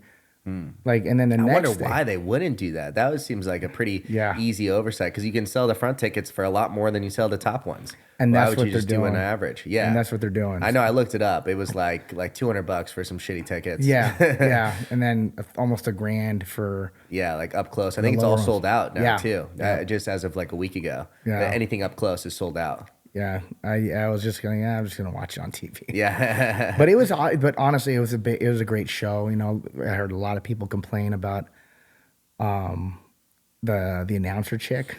Okay. Huh. Dude, I'm like, come on, dude. Like people that complained about that, they're new. Those people are new to the scene. Okay. They're Yeah. new to all of MMA. Like that lady. Yeah. She is so OG. Yeah. She was the original announcer for Pride. Okay. Yeah, Like, because from Japan. I watched it online. I didn't have any trouble. I mean, Yeah. I didn't notice anything like that. Everyone the way she was announcing it, like that's exactly how she did it in Pride. Yeah. You know, it was like WWF, but man, they brought me back. Yeah. That whole I environment. think it's cool making like Yeah. the show of it, making like a big production of Exactly, and Yeah. I think that's what I enjoyed the fuck out of it. Yeah. I mean, I don't know what everyone else was talking about, but I enjoyed every aspect of the showmanship of the whole event. it. Yeah. You know, it reminded me of the Pride days, and Yeah. it made me feel old. That's pretty awesome. Yeah. Yeah. It was a great time. Yeah. Yeah. Apparently, like Seth mentioned too in like a post that they like lost money doing that actually. I don't know if Really? you saw it. Yeah. Which it seems crazy to me because it was like a absolutely fantastic show. Yeah. But I don't know. I guess they're still just figuring that type of stuff out. Probably, yeah. Yeah. I'm sure they'll have it. They'll get it in next. Dialed in. Yeah, I mean, the next attention show. is there. The attention in the sport is there Yeah. for sure. There's enough people to where you figure you think you could convert that into like a profitable business. And it may just be the choices that they made for all the shows. Maybe where they went and sourced a lot of the items. Who knows? Yeah, who knows? Yeah. Yeah, I don't know. I mean, it seems like not selling, premier tickets is like a pretty big fuck up. Well, they did, but they sold it in sections. Oh, You know, so like this whole section is you one use this one price. and Oh, that- okay. So there was they only had like 3 or 4 sections. Interesting. And it was relatively the up close section was like maybe $200 something. Okay, wow. Yeah. Yeah, it seems reasonable. Yeah, I do that. I was trying to get it. Yeah. But then I guess I didn't buy it quick enough. I was like a second or 2 off or something. But Damn. Yeah. Yeah. Well, I'm excited for the Yeah. future of the sport. I think it's really cool what ADCC is doing, and I love that they're doing the opens now Yeah. too. I think that just like allows more people into it, and like it's crazy amount of attention into it. Like I remember Mo posted for the ADCC Denver. I think there was something like there was athletes from 45 different states at ADCC Denver. That's awesome. So the depth of competition is unlike any other competition. Yep. I mean, even like probably some of the IBJJF worlds, like it doesn't get that much travel for that. No. And I love what Mo's doing with the ADCC. And Yeah. I hope they surpass. I know, not that I IBJJF. know they will. Yeah. You know? It's clear that they're like giving a better product right Yes. now. And they're not only that, but care more about the athletes. Exactly. They're trying to deliver for just the fact that it's like you'd sign up fee guaranteed 2 matches. I mean, that alone is, a big difference to what IBJJF does. 100%. And I talked to after the Phoenix Open, the head ref came to the gym because we had the day after we hosted Big Dan. Okay, yeah. For a seminar. Yeah, I saw that. And the head referee of the ADCC that was there just hanging out, and we were talking, and he was telling me that the plans that Mo and his partner have for all the opens, it's insane. Like it's gonna put they're looking to have an ADCC open almost every week That's sick. Somewhere around the world. But I think the way they're planning it is they're going to have different, groups managing different parts of the world. So like that makes more sense. like they'll have one group that manages all the tournaments on the West Coast, Yeah. Midwest, East Coast, then Central America, South America, Europe, Canada. It's got to be like that. It can't be just one like one group of people traveling everywhere. I think Abu Dhabi in general is gonna take over the environment of jiu-jitsu soon. Like just alone, like 2023, the Abu Dhabi Jiu-Jitsu Pro had like 300 something events, and that's just their gi tournament. They had 300 something tournaments throughout the year. IBJJF only had like 100 and something. Wow. Like 160 or 130 something like that. Wow. Yeah, so the AJP like dwarfed the IBJJF, and then we're looking and if the Mo and the ADCC Opens get to that point, I think just those two organizations alone is just gonna, overshadow. Yeah. I mean, unless IBJJF makes some serious corrections. Yeah. Yeah. I mean, just the fact that like you got to sign up and pay like $120 for just to be able to sign up to tournaments. Yeah. And then like for me, like I haven't competed at IBJJF tournaments this year. I bought it for Worlds next week, and then it expires in fucking December. I got to buy it again in January. Yeah. Like what the fuck is that? It's it should insane. just be at least like, a full year, not just the calendar year. And it sucks, but it's like, then you're the retort you'll hear is like, well, the rules. Yeah, exactly. You want to play. Basically, so their mindset. Their mindset is it's a business. You don't like our business, then don't do business with us. Yeah, exactly. Which is crazy because eventually it's gonna fucking turn. If they continue with that mindset, eventually people will stop doing business with them completely. Exactly. And it's right now, it is such a prestigious title that like I'm still willing to send it at all of them. Because or anyone that like the worlds, especially the no-gi worlds, these type of things, because you fucking win that thing. That's a prestigious title for sure. But eventually, with less and less people, it's gonna trend the other way. Yep, and it will bite them in the ass, And but like you said, it's a necessary evil. You know, I have to play by their rules when it comes to rank. Yeah, and when it comes to my own certifications and everything, Yeah, and like I have to be certified. Like I think I'm probably one of the very few IBJJF certified black belts in Arizona. I don't know too many other instructors that went through that process to get it certified by the IBJJF. So I think for your students to compete, you have to. You have to. Yeah, you have to have someone at the top. Exactly. Because isn't it an expensive process? Is that what it is? It's a long and stupid process. Yeah. And because I think originally, because Isa is a Gustavo black belt. I think originally we were under Gustavo, but now I signed up directly under him. So he's a certified IBJJF black belt. So the process of it all is there's so many fucking hoops that you have to jump through. Yeah. Right. So first, you get your certification, right, by being under someone that's also certified. Yeah. Right.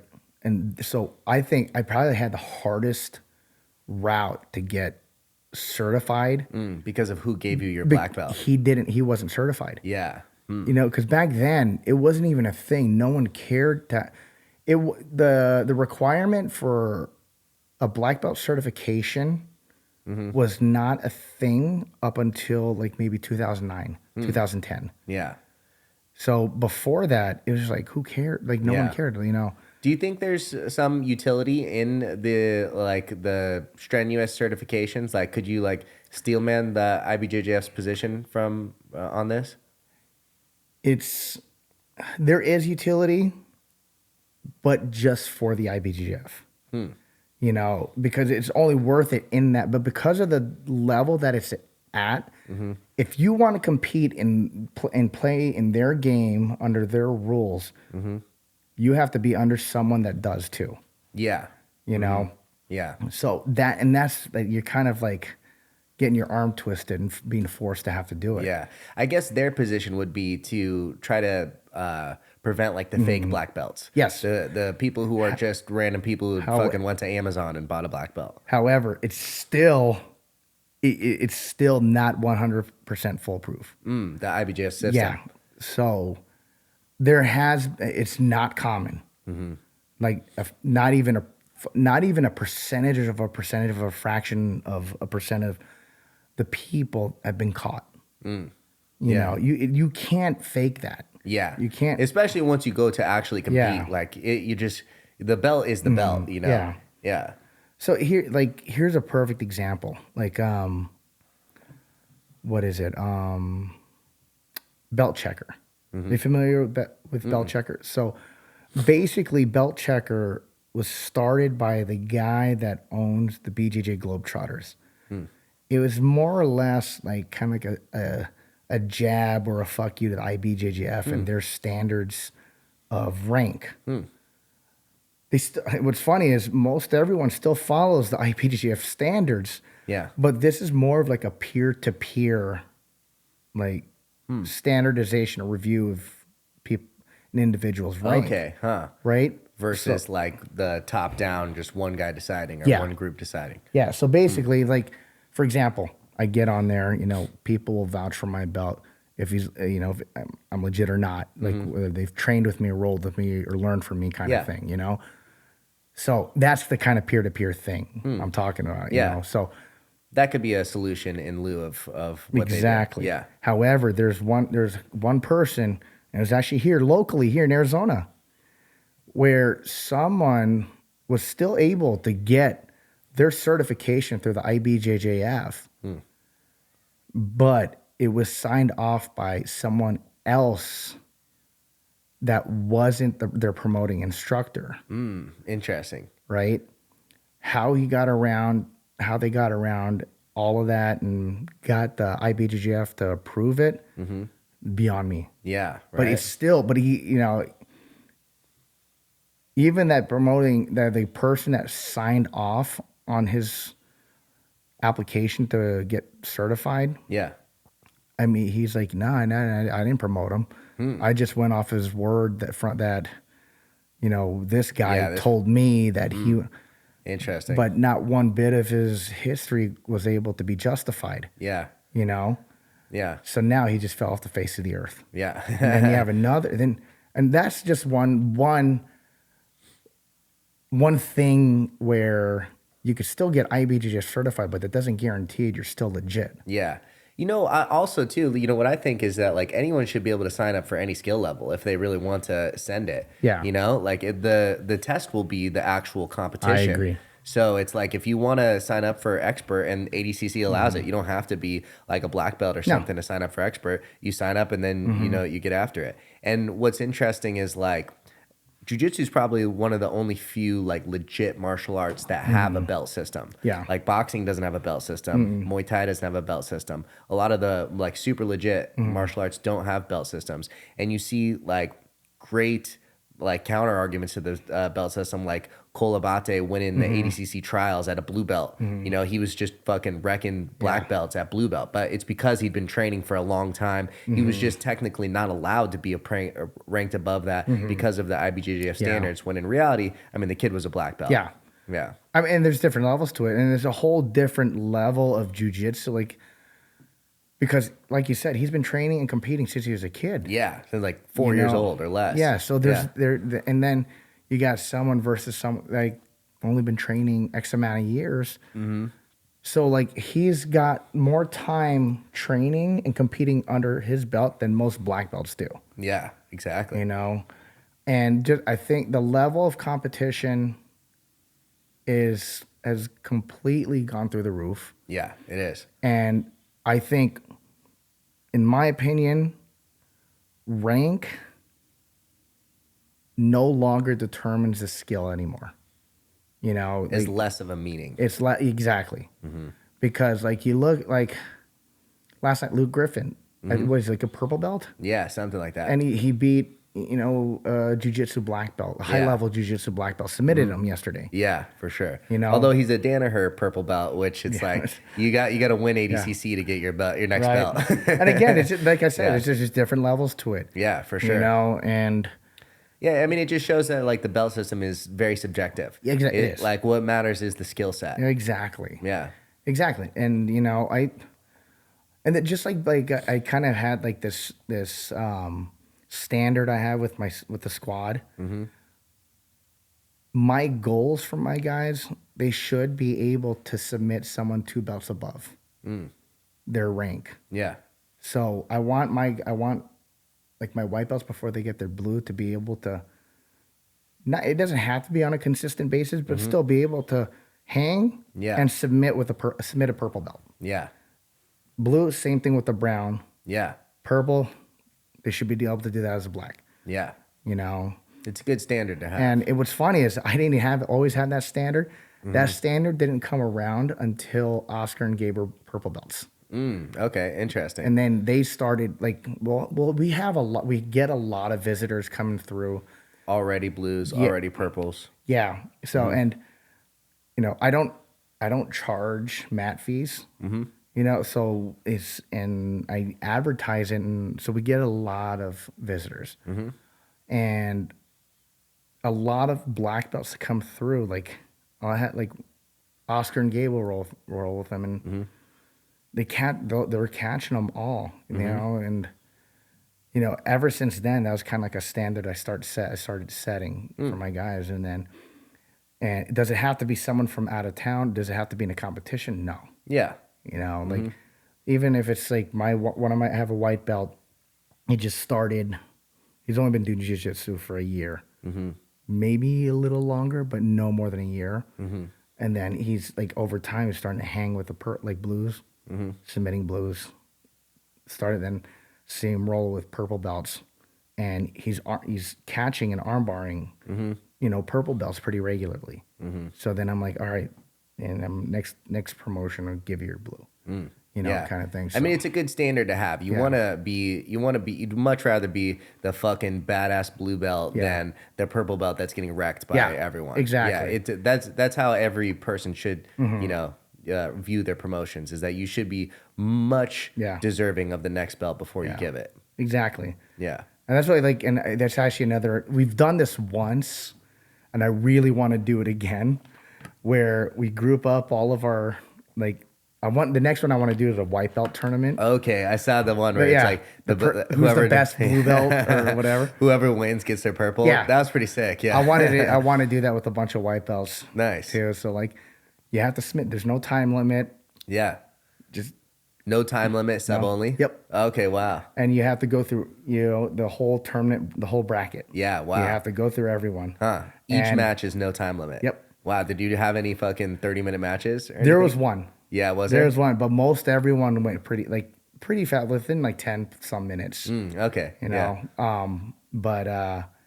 But yeah, it was a good turnout. Nice. That's pretty cool. I like that idea. And what's funny is one of my black belts from Memphis gave me the idea. Okay, nice. He was just I think he was joking about it. Yeah. Could you imagine if you put all these people together, you submit all of them, no time limit? Yeah. You're a legit badass. You deserve that belt. You beat all these motherfuckers out there. You submitted them all your teammates. They can't argue your next belt. Yeah. You submitted them. You beat them all. There you go. Nice. I like that. That is pretty good. Yeah. I like that a lot. I like that you're doing that. We were talking about maybe doing that with the white belts at our gym, but nice. We got this one guy that was I think he was like a D1 football player. He's 6'4", 240. He's not probably the most technical, but I'd probably put my money on him. Kidding. I'd say maybe if he sat out, we could do that. Yeah. But and here's the thing. That's why I separated the weight classes. So it's either it was 175 below, 175 and above. Okay, there you go. Yeah. Nice. So 2 people got their purples. Yeah. Oh, so it couldn't. So it wasn't going to be. It wouldn't be fair. It wouldn't be fair to have for the 140 pound person going against this 270 pound the offensive lineman or something, Yeah, exactly. So yeah, it's just not fair. Like I even had like a long time ago, he actually coached our wrestling for a while. But he played for the Cardinals and he wrestled. He played for Penn State, but also trained with Penn State wrestlers. He is an All-American from New Jersey, and no, Pennsylvania. Wrestled all of his life, but played football professionally. And his first like tournament he did like he had no experience. But he just had a kimura. Yeah, and he fucking wrecked everyone. Yeah, that's how it goes. It's just sometimes. not fair. I'm like, it's just like. It's just not fair. That's why he's just a big motherfucker. That's why baseball bats and guns exist for motherfuckers like you. You know? Exactly. Yeah. Yeah. We had a guy that like was like probably 230, 240, like big and of like built 240 too. And he was a blue belt in jiu-jitsu, but had been wrestling for like 12 years. And like I was saying that like, dude, he's the fucking hardest roll in Arizona. Just so tough. Like he just so much weight and like very technical wrestler, super heavy hips. Just like you're not gonna sweep him. Yeah, just super tough. It's not fair. It's not fair. It's not fair. It's like I don't care what belt you are. That's a big motherfucker to big move. Motherfucker, exactly. You know, so. And that's why there's levels. Yeah, that's why there's weight classes. Yeah, for sure. That's why there's men and women in two different categories. Yeah, absolutely. You know, so yeah. But yeah, I mean, it's rank is I've always worried like what people thought. Like I know I shouldn't give two shits about what people think. You know, but at the same time I still do. You know, and how as far as ranking up belts with my students, you know. So the way I always looked at it, I'd rather over deliver and under promise kind of thing. Yeah, for sure. You know, like I'd rather it's a better mentality to have than like they probably deserve it, we'll give it to them. It should be like everyone knows that guy's not a fucking blue belt anymore. Yeah. Everyone knows that guy's not a fucking purple belt anymore. Exactly. That's what it should be. Exactly. Yeah. And there shouldn't be any doubt kind of thing. Exactly. I do have some people, you know, like everyone does have, you know, you got to give them that pity belt. You know? Well, also too, you got to just per the person's goals. Not everyone's going to try to be a world champion. Exactly. If they're a casual competitor and, you know, they've been at it for 6 years now, still a blue belt and, you know, training pretty regularly, but just can't seem to put it together. Exactly. Sometimes those people are just like that. They are a purple belt for them. Yeah. You know? And that's why, and I have those, you know, like what's funny is like, between you, me, and this podcast, you know, I have one guy that's just like, this person wouldn't have gotten their next belt if it wasn't for my wife. Yeah, okay. Telling me, hey, I think you need to give him time. Do I really though? Yeah. Do I? Yeah. You know, so but they're there. Like, they're like different levels for each person's gonna be different, you know. Yeah. And different people do it for different jiu-jitsu for different reasons. Some are hobbies. Some people don't even care to compete. They just want to train. And, for sure. You know, so that's why I have people at different, you know, not levels, but I gauge them in different ways. You have different expectations. Exactly. That's the word. Yeah. Expectations. Yeah. You know, they're just like, I think like I scrutinize the squad or my competitors more than I do the hobbyists. For sure. You know, like I expect more from these guys than I do from these guys. Yeah. You know. And it just makes sense that way. Yeah. I'm like, you need to fucking prove to me that you want and deserve that next belt. Yeah, absolutely. You know. And the other thing too that I do when it comes to rank is like I get feedback from everyone. Yeah. Because I know like I have a lot of students and I don't touch and I don't see everyone all the time on a regular basis. Yeah. So it leaves me to have to get feedback from my other coaches and even the other students. Yeah. The higher belts, you know. So like I only do promotions twice a year. So it's easier for me to like just get with these people. Hey, you know, who do you think is up for their next belt? Is there anyone that's like, you know, who's on your radar? radar? Yeah. You know. Nice. So Like, That's and cool. I'll have like these conversations for like a month with Yeah. some of my guys. Because there's some guys that stand out that like I'll take notes on my phone and like maybe, yeah, no, we'll wait. And then I may have a long list of people for their next belt. And when I get with some of my guys, they're like, not yet. Yeah. Like Okay. for example, I had a talk with Oscar yesterday about a couple belts. I'm like, maybe we should wait. I'm like, all right, we'll just wait. Yeah. You know, because again, like I don't know everything. Yeah. I don't know. I don't roll with everyone. Yeah. I don't train with everyone. I teach everyone. So like, it's like, There's too many students to have that to exactly. be able to. Yeah. So I really tried. I lean on my students a lot Yeah. for that input. Nice. You know. Yeah. So Awesome.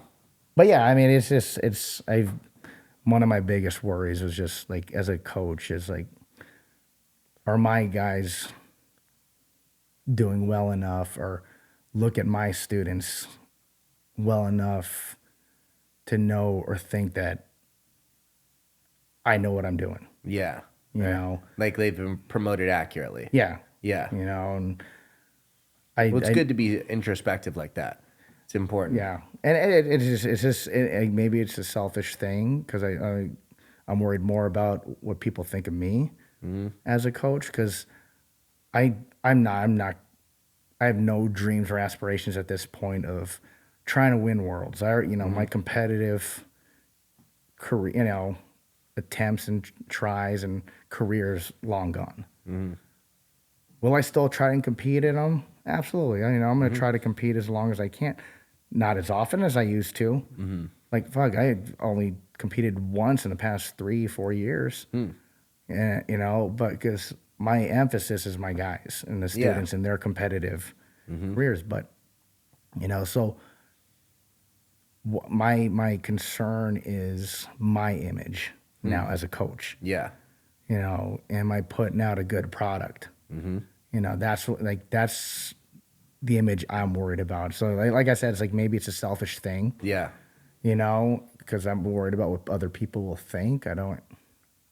But I think it's just an important thing to think about. Yeah. You've been doing it for this long, and some people just get to the point where they just kind of lose care and lose focus. But having that like real care and introspective approach to, am I doing the right thing? I think is just a good approach to maintain. yeah, and I think I feel like it's always a constant thing. I feel like I have to prove that I'm a legit coach or instructor, but I have to live vicariously through my guys, and their wins and their championships and stuff. Like